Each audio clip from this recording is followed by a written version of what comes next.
दुनिया के हर बड़े रिलीजन के अंदर फास्ट की, व्रत की, रोजे की बड़ी कीमत है। इसके कुछ स्पिरिचुअल फायदे होते हैं। एज ए डॉक्टर मेरी जिम्मेदारी है कि मैं आपको जिस्म के फायदे बताऊं। हाइपोथेटिकली तो मैं आपको बहुत सारे फायदे बता सकता हूं बहुत जल्दी, लेकिन मैं कुछ जहन में आ रहे हैं 7-8 पॉइंट ऐसे कि जिसके पीछे साइंटिफिक स्टडीज किसी ना किसी दर्जे पर, किसी न किसी लेवल पर मौजूद हैं, जो सपोर्ट करती हैं उन तमाम व्यूज को।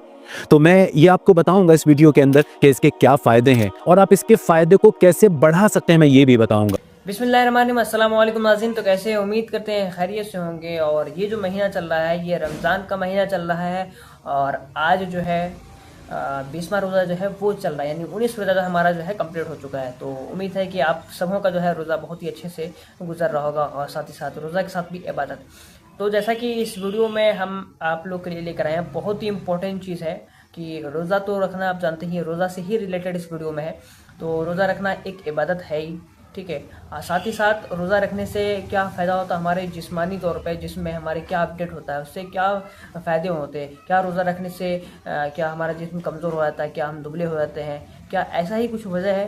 तो आज इस वीडियो में हम जानेंगे, एक डॉक्टर को देखने वाले हैं, डॉक्टर इमरान खान, जो इस वीडियो में बताएंगे आपको फास्टिंग करने से, जो अलग अलग धर्मों में सब लोग रखते हैं, मुसलमानों में, हिंदू में, अलग अलग धर्म के लोग जो है वो फास्टिंग करते हैं। तो सबका अपना अपना तरीका होता है। तो इसको हम एक डॉक्टर की ज़बानी सुनेंगे कि इस रोज़ा को रखने के बाद हमारे जिस्म में क्या फ़ायदा होता है। तो चलिए इस वीडियो को जो है लास्ट तक ज़रूर देख के जाइएगा। इंफॉर्मेशन को बढ़ाया जा सके, गलतफहमियों को दूर किया जा सके, मिथ्स को मिटाया जा सके। जो इस चैनल पे नए हैं वो इसको सब्सक्राइब करें, वीडियो को शेयर करें और लाइक भी करें। इससे फ़ायदा ये होता है कि सही ऑथेंटिक इन्फॉर्मेशन आप तक पहुँच जाती है।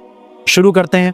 पहला पॉइंट जो मैं आपको बताना चाहूँगा कि फास्ट जब कोई आदमी करता है, पहले फास्ट को थोड़ा समझ लेते हैं कि फास्ट है क्या। देखिए, हर रिलीजन के अंदर जैसे मैंने कहा अलग अलग तरह से फास्ट को रखा जाता है, पर मकसद एक है। कुछ घंटों के लिए, कुछ स्पेसिफिक टाइम के लिए बॉडी को खाने से, पीने से बचाए रखने की कोशिश करना, ये फास्ट का असल मकसद है। जो फास्ट कराया जाता है उसमें ये उसका बेसिक पॉइंट है कि आपको कुछ घंटों के लिए भूखा रहना है। और इसी से हमको रिलेट करेंगे इंटरमिटेंट फास्टिंग। इंटरमिटेंट फास्टिंग भी इसी तरह की एक चीज़ है जिसका चलन आज काफ़ी है और उसके कुछ बेनिफिट्स वाकई सामने आते हैं और मैंने पर्सनली उसका तजुर्बा किया है, क्योंकि मैं कॉन्टीन्यूस बेसिस पे इंटरमिटेंट फास्टिंग फॉलो करता हूँ। तो मैं बता रहा हूँ फास्ट का मतलब क्या है। कुछ घंटों के लिए आप कैलोरीज से बचते हैं। ये है असल फास्ट का जो थीम जो है वो ये है। अब इसके फायदे क्या होते हैं। स्टडीज कहती हैं कि अगर कोई आदमी कुछ घंटों के लिए 12 से 14, 15 या 16 घंटों के लिए खाली पेट रहता है, वो अपने आप को मेजर मील से बचाता है, अपने आप को खाने पीने की चीज़ों से बचाए रखता है, तो कुछ चेंजेस उसकी बॉडी में आने शुरू होते हैं पहले ही दिन से। पहला फायदा क्या होता है, इंसुलिन सेंसिटिविटी इंप्रूव होनी शुरू हो जाती है। मैं आपको बताता हूं, इंसुलिन आपका वो हार्मोन है जो आपके ग्लूकोज को कंट्रोल करता है। अगर इंसुलिन की सेंसिटिविटी बिगड़ जाती है बॉडी के अंदर तो आप डायबिटिक होने के चांसेस बढ़ जाते हैं और मेटाबॉलिक सिंड्रोम होने के चांसेस, मतलब आपको हाई बीपी, कोलेस्ट्रॉल जैसी बीमारियां होने के चांसेस बढ़ जाते हैं। ये बिल्कुल प्रूवन फैक्ट है। इंसुलिन इतना इंपॉर्टेंट हार्मोन है और ये फास्टिंग इसको इंप्रूव करती है, पहले दिन से ही करती है। तो इंसुलिन जब रेजिस्टेंस आपका इंप्रूव होना शुरू होता है, आपकी बॉडी इंसुलिन को ज्यादा अच्छे से यूटिलाइज कर पाती है, तो आपकी बॉडी के अंदर ट्रेमेंडस चेंजेस आने शुरू होते हैं। उसमें टॉप लिस्टेड है कि आपका शुगर की बीमारी होने का खतरा कम हो जाता है। और याद रखिए, शुगर जब, जो आप अच्छी तरह जानते हैं, जब कोई डायबिटिक होता है तो 1000 बीमारियां उसको वैसे ही पकड़ लेती हैं, क्योंकि उसकी इम्यूनिटी बहुत कमजोर हो जाती है। दूसरा पॉइंट इसके अंदर जो आपको ये फास्टिंग से देखने को मिलेगा अपने जिस्म के अंदर, वो है इन्फ्लेमेशन का कम होना। अगर आपको याद आ रहा हो, मैंने इन्फ्लेमेशन के ऊपर एक वीडियो की थी, वहां मैंने बताया था कि जिस्म के अंदर, शरीर के अंदर होने वाली तकरीबन सारी क्रोनिक बीमारियां, जो लंबी चलने वाली बीमारियां होती हैं, हार्ट की बीमारियों से लेकर कैंसर तक, वो इन्फ्लेमेशन की वजह से होती हैं।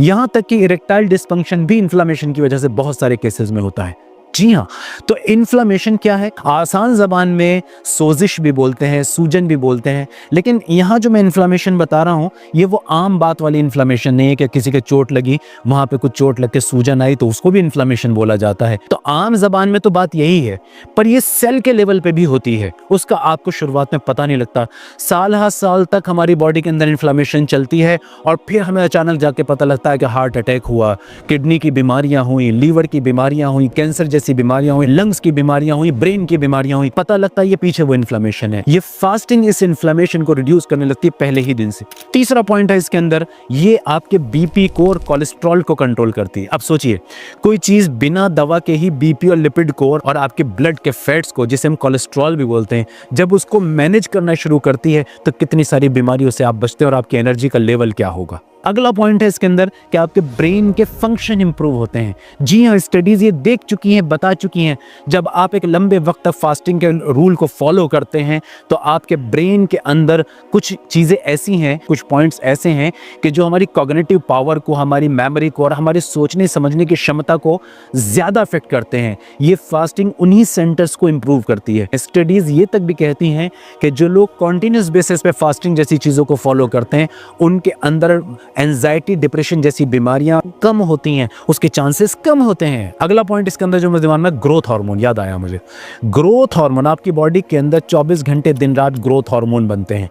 ये सेलुलर डिवीजन के लिए और आपकी बॉडी की ग्रोथ के लिए, मसल्स का बनना है और बहुत सारी चीज़ों का, कहीं को चोट लग जाती है वहाँ इसकी हीलिंग को फास्ट करना होता है, आपकी इम्यूनिटी को डायरेक्टली अफेक्ट करता है। ये ग्रोथ हार्मोन इससे इम्प्रूव होते हैं। दिन भर के बाद जो टूट फूट आपकी बॉडी में हुई है, भाग दौड़ से, थकान से, एक्सरसाइजेस से, जिम्मेदारियों से जो टूट फूट आपके जिस्म के अंदर हुई, वो रिपेयर फास्ट होती है। एक और चीज़ मेरे दिमाग में आ रही है इस वक्त कि जो लोग कॉन्टीन्यूस बेसिस पे फास्टिंग रेजिमेंट को फॉलो करते हैं, उनकी ज़िंदगी भी बढ़ जाती है, उम्र बढ़ती है।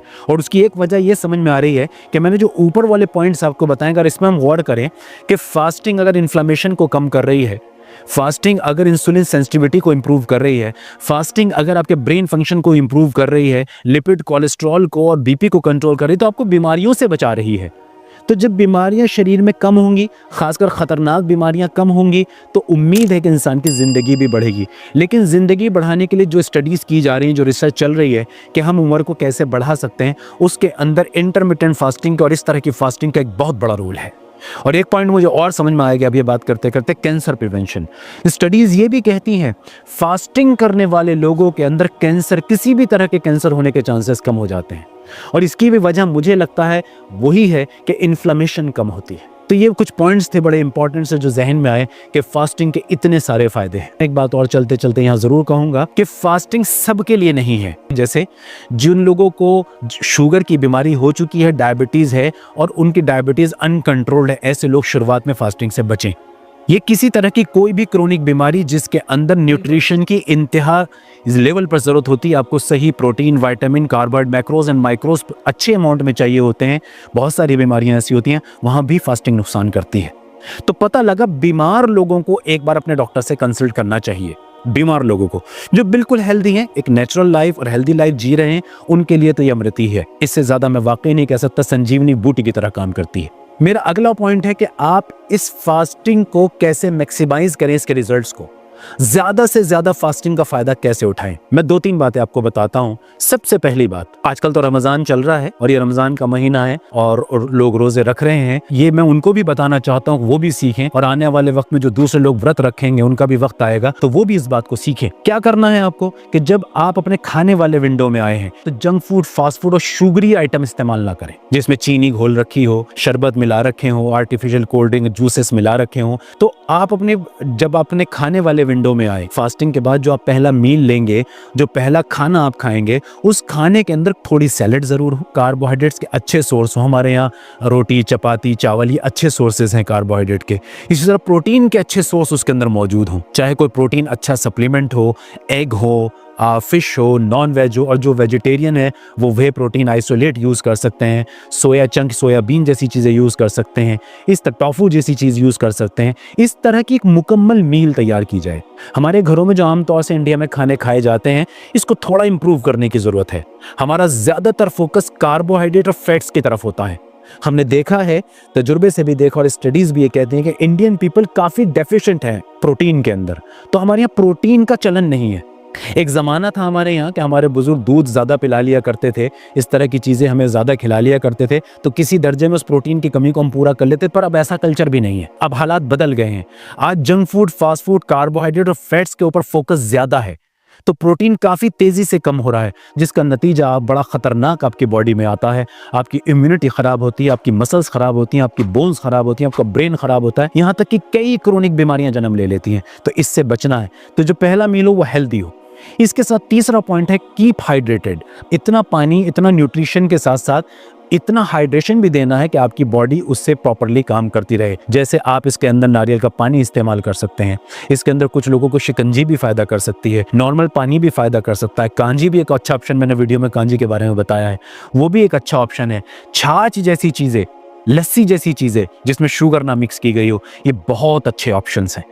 तो इनको अगर आप करेंगे, इसके साथ अगला 30 से 40-45 मिनट तक रोज़ाना वॉक ज़रूर करें, चाहे आप फास्ट वाले दिन में हो या नॉन फास्ट वाले दिन में हो। ये आपके न सिर्फ इन बेनिफिट्स को एनहांस करती है, ऑगमेंट करती है, बल्कि आपके और बॉडी के तमाम, जिसे कहते हैं ना कि एक क्वालिटी ऑफ लाइफ को भी बहुत इंप्रूव करती है। तो ये बहुत सारे फ़ायदे फास्ट के हैं। तो अब मैं अपने अगले सेशन की तरफ आता हूँ। जो क्वेश्चंस आप मालूम करते हैं कमेंट बॉक्स में आके, तो उनमें से कुछ कीमती क्वेश्चंस हमने निकाले हैं। मैं नाम के साथ बताऊंगा कि किसने वो मालूम किया है, क्या क्वेश्चन मालूम किया है, और उसका जवाब देने की कोशिश करूँगा। एक बात आपसे और भी कहना चाहूँगा, ये मैं मोहब्बत की बिना पे कह रहा हूँ, मैं आप ही की तरह इंसान हूँ, हाँ डॉक्टर हूँ, तो हो सकता है मुझसे भी कुछ गलतियाँ होती हों, बताने के दौरान, आपको समझाने के दौरान लफ्ज़ों में कोई कमी हो सकती है, लैंग्वेज में कोई कमी हो सकती है। मेरे मकसद और मेरे मोटिव पे नज़र रखें कि मैं बताना क्या चाहता हूँ, उन चीज़ों को इग्नोर करें। आपकी तरफ से जो अच्छे कमेंट्स आते हैं उनमें से बहुत सारी चीज़ें मुझे सीखने को मिलती हैं, तो मैं उससे और बेटर करने की कोशिश करता हूँ। शुरू करते हैं। देखिए, एक सवाल बहुत अच्छा इसके अंदर आया है। जज़ी खान साहब पूछ रहे हैं कि रमज़ान के वो रोज़े रख रहे हैं, उसके बावजूद भी रोज़ उनको डिस्चार्ज यानी कि नाइटफॉल हो रहा है, तो वो इसको कैसे रोकें। देखिए, एक बात याद रखिए, आप अपनी नेचुरल चीज़ों को किसी चीज़ से रोकने की कोशिश ना किया करें। मसलन अगर आपको यूरिन का प्रेशर है तो आप इसे ज़बरदस्ती रोकेंगे, आपको नुकसान होगा। आपको पॉटी का प्रेशर, आप इसे ज़बरदस्ती रोकेंगे, नुकसान होगा। इसी तरह नाइटफॉल भी एक नेचुरल फिनोमेनन है, एक नेचुरल प्रोसेस है। किसी को ये ज़्यादा होता है, किसी को ये कम होता है, इसे बीमारी समझिए ही नहीं आप। जब ये बीमारी है ही नहीं तो आपको टेंशन नहीं होगी, ये कुदरती तौर पे हो रहा है। इसमें तो बल्कि आपको खुश होना चाहिए कि आपके शरीर में वीर्य ज़्यादा बनता है, आप लोगों से ज़्यादा ताकतवर मर्द हैं, तो परेशान ना होइए, इसको होने दीजिए। बहरहाल अगर आपको ऐसा लगता है कि आप इससे बहुत इरिटेटेड हैं, तो एक बार किसी क्वालिफाइड सेक्सोलॉजिस्ट से बात कीजिएगा, शायद वो आपके लिए कोई बेटर रास्ता सजेस्ट कर सके। एक हमारे भाई हैं जसप्रीत सिंह साहब, उन्होंने बड़ा प्यारा सवाल किया है। वो ये कह रहे हैं कि मैंने कांजी की वीडियो में ये बताया था कि जब आप कांजी को तैयार करें तो इसके ढक्कन को टाइट रख दें, लेकिन उन्होंने किसी दूसरे डॉक्टर की वीडियो को भी देखा, उन्होंने कहा कि कांजी जब बनाएं तो कांजी के ढक्कन को थोड़ा सा लूज छोड़ दें, जिसकी वजह से इसके अंदर से गैसेस पास हो जाएं। देखिए, इसमें ये बात समझिए, ना बात ये गलत है ना बात वो गलत है। बात ये समझिए कि जो जब कांजी तैयार हो रही थी उसके अंदर फर्मेंटेशन का प्रोसेस हो रहा था, तो इसमें कोई दो राय नहीं, कुछ गैसेस बनती हैं। लेकिन जब हम उसे एक जार के अंदर रखते हैं और उसके ढक्कन को टाइट रखते हैं, तो अब तक तजुर्बे से ये पता लगा है कि उसके अंदर कोई ऐसी चीज़ नुकसानदेह पैदा नहीं होती, ना ही जार को कोई नुकसान होता, ना कांजी को कोई नुकसान होता है अगर उसके ढक्कन को बंद रखा जाता है। अच्छा, जब आप कांजी को पीना शुरू करते हैं 24 से 48 घंटे के बाद, तो बार बार उसका ढक्कन खुलता ही रहता है, तो गैसेस इतनी नहीं बनती कि वो ब्लास्टिंग हो जाए या नुकसानदेह हो। फिर भी कोई आदमी अगर थोड़ा सा ढक्कन को लूज छोड़ना चाहता है तो इसमें क्या बुराई है, तो छोड़ा जा सकता है, कोई ऐसा इशू नहीं।